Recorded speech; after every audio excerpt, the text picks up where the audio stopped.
Hello बच्चों, let's read the questions.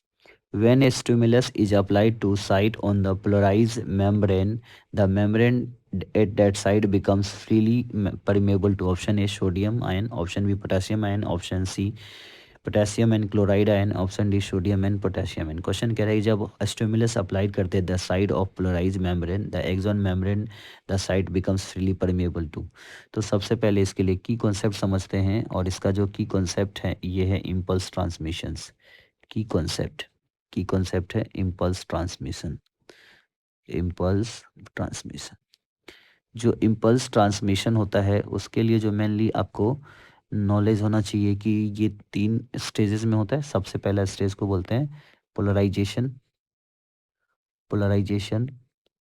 दूसरा stages depolarisation. Depolarisation. और तीसरा रीपोलराइजेशन.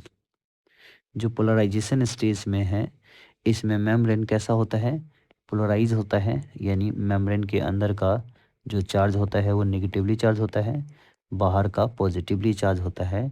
अंदर की तरफ जो है हमारा क्या है, पोटेशियम आयन हाई होता है और बाहर की तरफ जो होता है वो सोडियम आयन हाई होता है, यानी इसमें आयनिक ग्रेडियंट डिफरेंसेस होता है.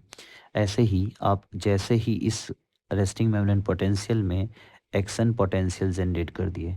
एक्शन पोटेंशियल, जो एक्शन पोटेंशियल लगभग 10 टू प्लस में 10 टू 15 मिली वोल्ट हो गया. अभी जो आरएमपी है, जो रेस्टिंग मेम्ब्रेन पोटेंशियल है, ये होता है -70 मिली वोल्ट.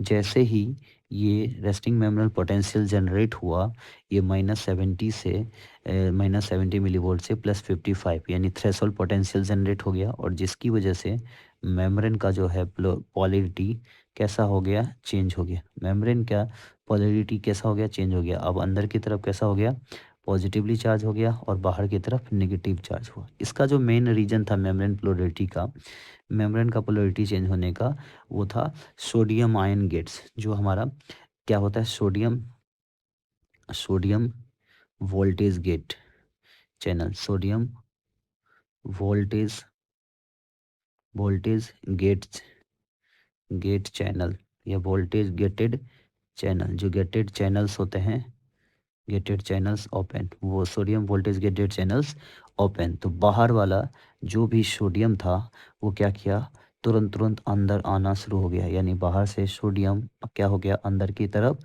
आना शुरू हो गया, यानी सोडियम गेट ओपन हुआ. तो सोडियम आयन के लिए जो मेम्ब्रेन है वो फ्रीली परमेबल हो गया. जैसे ही मेम्ब्रेन प्लस में 10 टू 15 वोल्ट्स गया, फिर से सोडियम गेट्स बंद हो गया. अब जो है पोटाशियम गेट्स ओपन हो गया. पोटाशियम गेट्स जैसे ही ओपन हो गया रिपोलराइजेशन में, वापस से ज़्यादा पोटाशियम आयन कैसा हो गया, बाहर की तरफ जाने लगा. और बाहर की तरफ क्या जाने लगा, पोटेशियम आयन.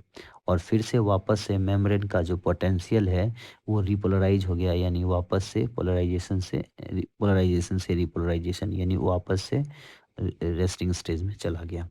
सो इस कंडीशन में कौन सा पोटेशियम चैनल्स ओपन हो गया था, पोटेशियम चैनल की वजह से. तो जो हमारा फाइनल आंसर होगा, फाइनल आंसर जो होगा हमारा, सोडियम आयन की वजह से मेम्ब्रेन का क्या होता है, पॉलिमेरिटी चेंज होता है. यानी option number A is our final answer. Hope you understood it well. Best of luck.